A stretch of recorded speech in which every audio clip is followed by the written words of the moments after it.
Bonjour les amis, j'espère que vous allez bien. Je suis contente de vous retrouver aujourd'hui. Il fait frais, il fait bon, on est bien. Et une petite vidéo par rapport à une suite d'une présentation d'un jeu que je vous avais fait juste avant les vacances. C'est l'oracle de Iris Elinac qui est l'oracle des contes et légendes de France. Voilà, donc on va voir un petit peu plus en détail le jeu. Et de ce que j'en ai fait aussi, parce que je l'ai vraiment fait après et customisé vraiment à ma façon. Voilà. Donc je vous mettrai un petit i si j'arrive à le faire par là. Sinon, au pire, si j'y arrive pas, je vous mettrai un lien en barre d'infos si toutefois vous voulez voir la présentation que j'avais faite début août. Voilà, où j'ouvrais pratiquement mon collier en direct. Euh, alors, je vous dis ça parce que, en fait, vous allez voir, les choses sont un petit peu différentes. Surtout le carnet de voyage, il est quand même un petit peu différent par rapport à quand je l'ai reçu.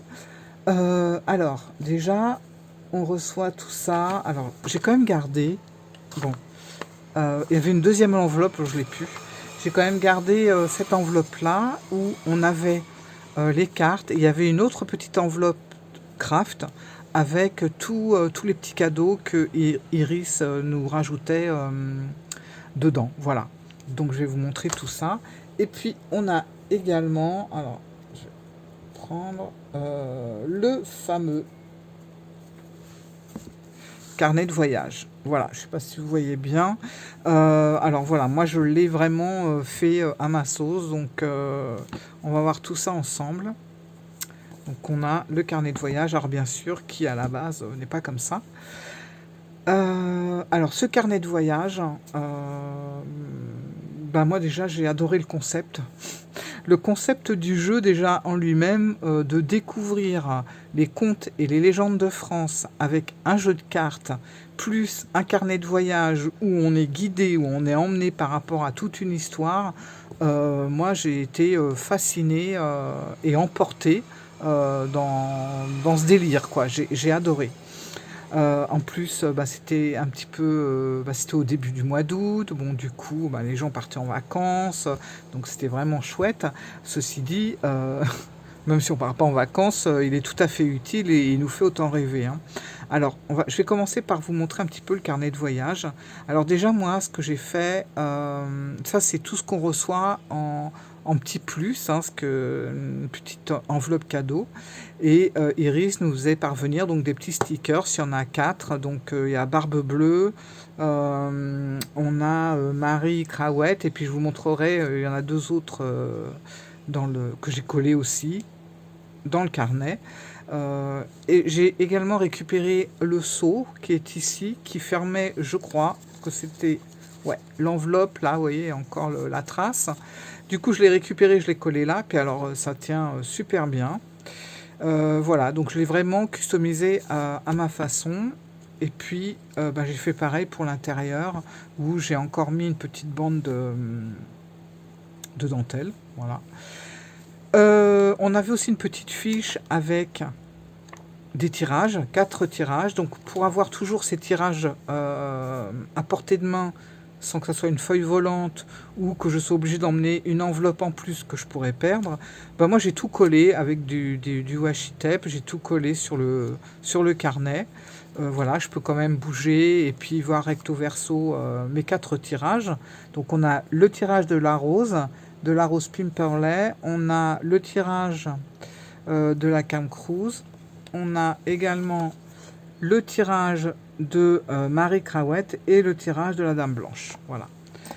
Et puis, on a aussi dans l'enveloppe un petit marque-page. Alors moi, que j'ai mis ici. Voilà, comme ça, je lui ai fait une petite pochette à ce marque-page. Comme ça, il est là aussi, si jamais j'ai envie de lire une histoire, que je ne l'ai pas terminée, ou peu importe. Je sors mon petit marque-page et puis je le mets à l'endroit où j'ai besoin. Pardon. Et en attendant, je mets une petite pochette et je le mets là. Voilà. Donc là, j'ai tout comme ça à portée de main. Pardon. Ah, décidément. Et puis, alors voilà, le concept, il commence là. Et c'est ça que j'ai adoré dans ce jeu, que je trouve encore une fois super bien réussi et unique. Franchement, il n'y en a pas des tonnes, des jeux où vous êtes vous-même acteur et actrice en fait de l'histoire.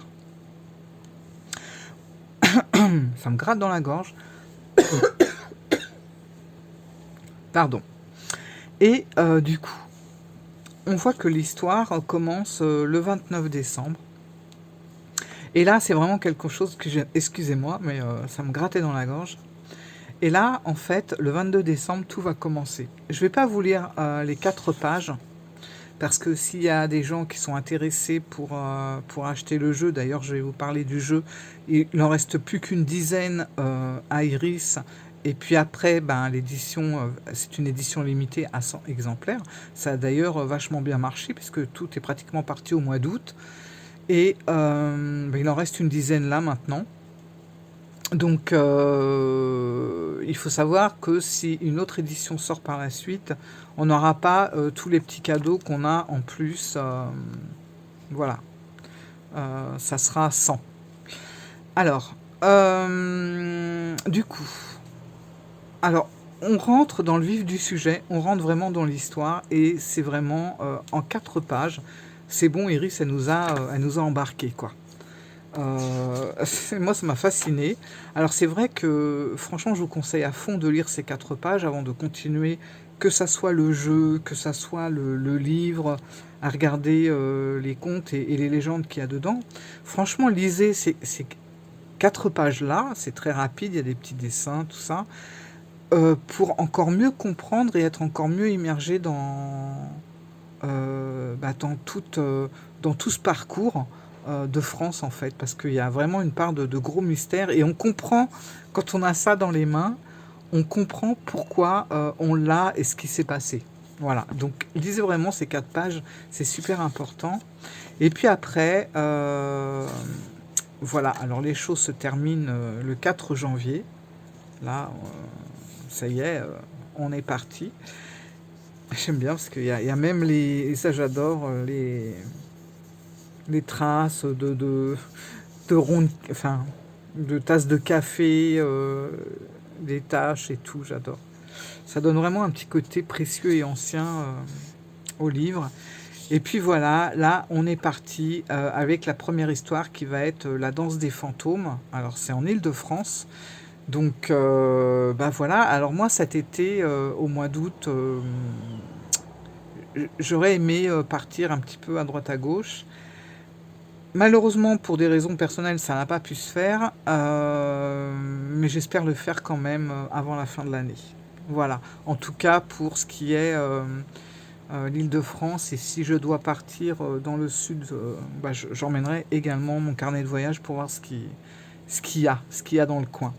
Donc c'est ça qui est génial, c'est que, alors c'est hyper pratique parce que vous voyez, on a le nom de la légende, mais on a aussi le lieu, et on a un numéro, et ça qui est très utile, qui est aussi répertorié sur les cartes. Je vais vous montrer après, et vous allez voir pourquoi c'est très utile. Je vais vous l'expliquer après par la suite. Alors moi j'ai renoté tous les mots-clés sur les cartes. Je les ai également notés et mis à côté de l'interprétation. Voilà. Je l'ai fait, voilà, je l'ai fait sur tout. Voilà. Donc on a toutes les histoires comme ça qui sont là, les unes après les autres, on voyage et tout ça. Et puis on arrive au 2 octobre qui représente le 2 octobre la fin du voyage. C'est-à-dire que le voyage s'achève et on est dans le train du retour, etc. Je vous laisserai découvrir également ce qu'il en est. Mais ça y est, on a fait notre petit tour. On a une petite page de notes. Alors, c'est dommage parce qu'on n'en a qu'une. Moi, c'est vrai que j'ai pas eu le temps, comme je vous ai dit, de faire mon petit tour à droite à gauche pour aller sur les lieux, certains lieux en question qui m'intéressent. mais je sais que j'aurai l'occasion de le faire un peu plus tard. Mais il est clair que, par exemple, si je vais, je sais pas, si je vais visiter dans le centre de la France le chêne des sorciers, par exemple, alors, bien sûr, je vais lire l'histoire, je vais lire l'interprétation en prenant ma carte pendant que j'y suis, hein, on va faire tout le truc complet.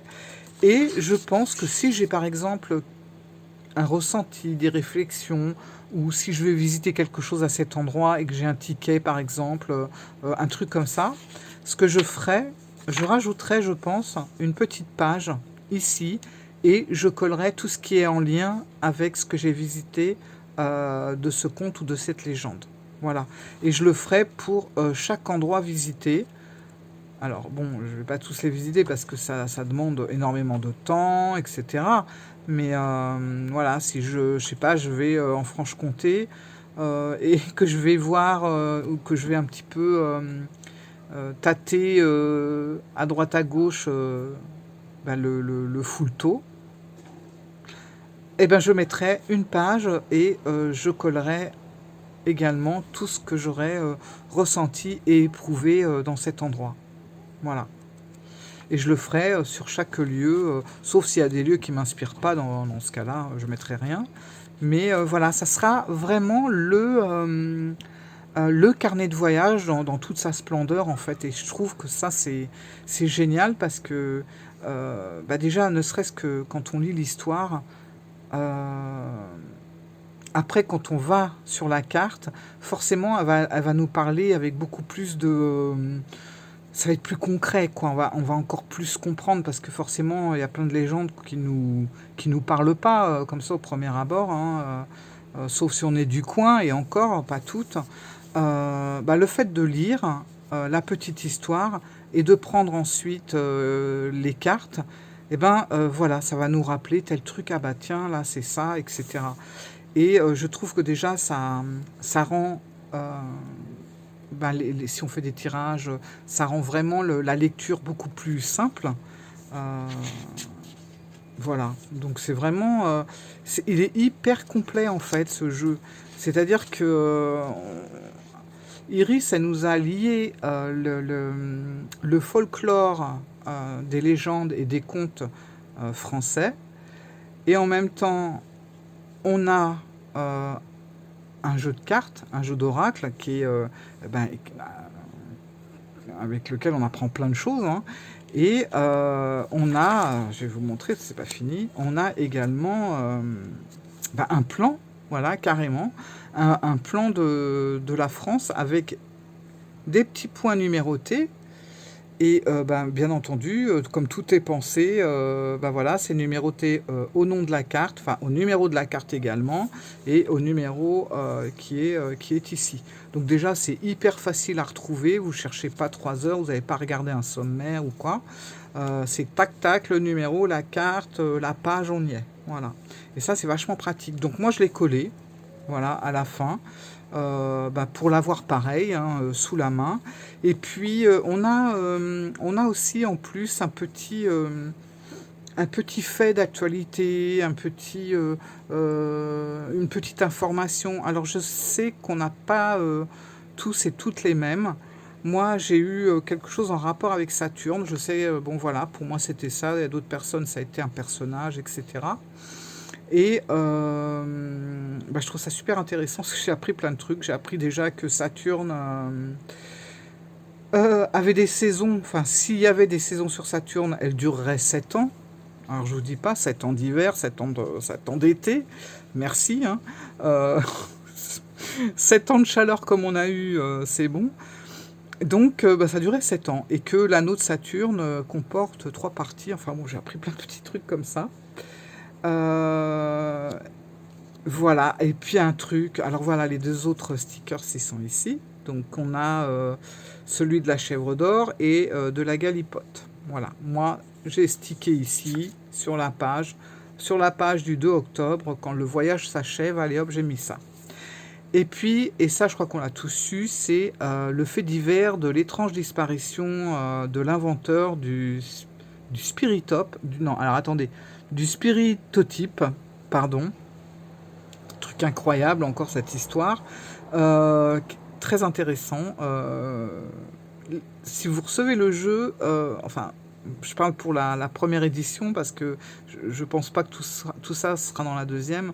Euh, Lisez bien l'histoire de cet inventeur de la disparition du spiritotype parce que c'est vraiment c'est fascinant. Voilà, c'est super fascinant. Et justement, pensez à lire les 4 premières pages. Si vous voulez avoir un lien et tout comprendre, c'est quand même utile. Alors on peut ne pas le faire, bien sûr, sans même pas lire ou quoi, mais c'est un petit peu dommage parce qu'on y perd vraiment euh, comment dire, en suspense, en tout ce qui va se passer, en mystère et tout ça. Donc moi je vous conseille vraiment de lire les 3 premières pages et puis après tout ce qui va avec là et vous êtes vraiment dedans quoi. Donc c'est vraiment le petit carnet de voyage dans toute sa splendeur, j'adore, voilà. Donc je le garde précieusement et il est encore, il y a tout à faire encore dessus, j'ai encore tout à remplir puisque j'ai pas vraiment visité, donc j'ai tout à faire. Donc il va me servir euh, vraiment beaucoup. Alors on a le petit pochon. Alors, j'adore le pochon parce il est un petit peu, je ne sais pas si c'est du lin, mais vous voyez, c'est un peu la matière comme ça du lin. J'aime beaucoup. Puis ça change puisque d'habitude les jeux d'iris sont dans des petits pochons satinés. Là, couleur lin. Alors bien sûr, ça va tout à fait avec le style. Couleur comme ça, vous voyez, c'est tout ça, c'est un petit peu des couleurs un peu de terre, un peu de nature. Donc je trouve que ça va bien ensemble. Et puis les cartes. Alors il y a une carte, celle-là, je l'ai pas. Voilà, je l'ai pas tranché en couleur. Euh, le jeu à la base, il est comme ça, il est naturel. Ça, c'est la carte d'authenticité. Donc, je suis numéro 36. Je sais qu'il en reste une dizaine à Iris, peut-être moins maintenant. Et honnêtement, je vous conseille quand même cette édition. Après, l'autre sera très bien aussi, hein, mais c'est d'avoir tous les petits trucs avec, quoi. Alors voilà, j'ai coloré couleur bois parce que je me suis dit que ça allait bien avec le dos, en fait. Voilà. Ça va bien avec le dos, ça va bien avec le carnet. Enfin, on est vraiment dans la forêt, quoi. On est dans la campagne. Et puis, c'est parti pour les cartes qui sont super belles. Alors, je ne sais pas si je mets ma lumière ou pas. Alors oui, en parlant des cartes, déjà, si vous avez des jeux d'iris, déjà, on est sur la même qualité. Donc, très bonne qualité de cartes. Et alors, voilà. C'est ça aussi, ce qui est génial, c'est que, je reprends mon paquet, c'est que, alors déjà, c'est pas glossy, donc on n'a pas de vieux reflets qui se prêteraient pas en plus, je trouve, à toutes ces histoires mystérieuses et tout. Je pense pas que ça soit du mat pur. Il y a quand même un petit pelliculage ou je sais pas trop quoi, mais voilà, c'est juste ce qu'il faut. C'est-à-dire que voilà. Mais on a donc une partie, et ça qui est étonnant, c'est qu'on a toute la face de devant, où le papier est lisse, mais par contre, tout le dos, il a une texture un petit peu... alors moi, je ne sais pas pourquoi je compare ça à de l'écorce d'arbre. Ça me fait penser à un tronc d'arbre, en fait. Alors, ça me fait penser vraiment à de l'écorce d'arbre au toucher. Alors, en beaucoup plus fin, hein, bien sûr. On le voit un peu, là. Ici, on le voit un petit peu. Donc, c'est très original parce qu'on l'a sur le dos, mais on a quelque chose de lisse sur le devant. Et c'est très bien parce que du coup, ça rend les cartes plus agréables à regarder. Je pense que si on avait cette texture-là sur le devant, on y verrait peut-être moins bien, je sais pas. Alors, c'est parti. Donc, on a les hirondelles blanches. Alors, j'espère que je vais bien voir parce que j'ai pas mis la lumière. Donc, les hirondelles blanches. Le Warabouk. Alors les noms, il y en a, ça me fait délirer. La fameuse Marie Crawette. Ouais, j'espère que vous n'avez pas de reflet. Regardez, on la voit. Hein, le pont du diable. Alors moi, je connais pas du tout. Apparemment, c'est assez connu, mais voilà. Le cheval fée. La fameuse galipote. Je crois que c'est un sorcier.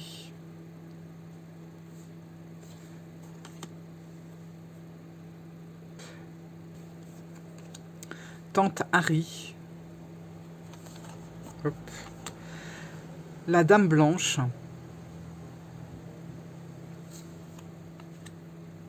Le Dahu. La Milorène. La Louve-garou. Alors, c'est des illustrations, il faut vraiment se regarder, il faut vraiment se poser, les regarder, parce que, vous voyez, là, bon, on regarde vite fait, on voit un loup, mais si on se pose et qu'on regarde plus précisément, on voit qu'il y a vraiment une femme derrière qui se dessine. Et souvent, dans les cartes, on voit ce genre de choses. Donc, la danse des fantômes. Le tempestaire. La vouivre. La chauve vieille. Alors, elle fait flipper. J'ai lu l'histoire, laisse tomber, quoi. Je me rappelle plus dans quel coin c'est, mais elle fait flipper. Mélusine. Les corrigans. Le carroir du chêne à la bouteille. Le chêne des sorciers. Ah, c'est trop beau. La bonne fontaine. C'est rempli de mystères. La blanche hermine. Les lavandières de nuit. Le sanglier garou.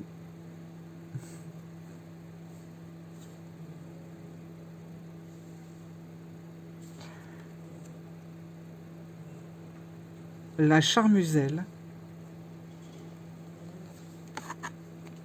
Le picolaton. La chèvre d'or. Voilà, donc on a un sticker la concernant. Le foulteau. Barbe bleue. L'encou. Ah, c'est brumeux, on devine les choses derrière et tout. Le lébérou. La rose de Pimperley. Alors, de Pimperley, vous avez le tirage qui est proposé. La bête du Gévaudan. La Cam Cruise. Là, c'est pareil, on a un tirage. Je crois que c'était flippant, ça aussi, comme histoire. Le père Fouettard. Le géant de Munster.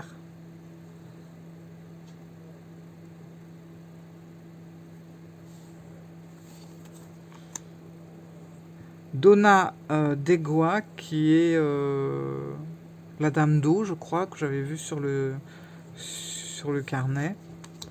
Le lièvre de Bondy, ben voilà, j'ai pas eu le temps d'aller le voir, celui-là. Les berglottes.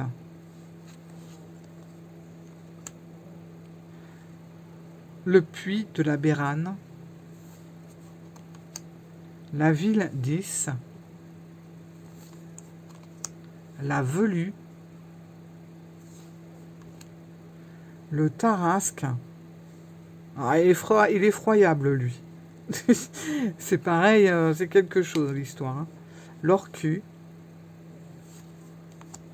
Le chasseur sauvage. La grande goule. Et voilà. Donc, c'est blindé de mystère. C'est vraiment des contes et des légendes que je vous invite vraiment à lire et à découvrir parce que moi j'en connaissais très peu, hein, j'en connaissais peut-être dans tout le jeu.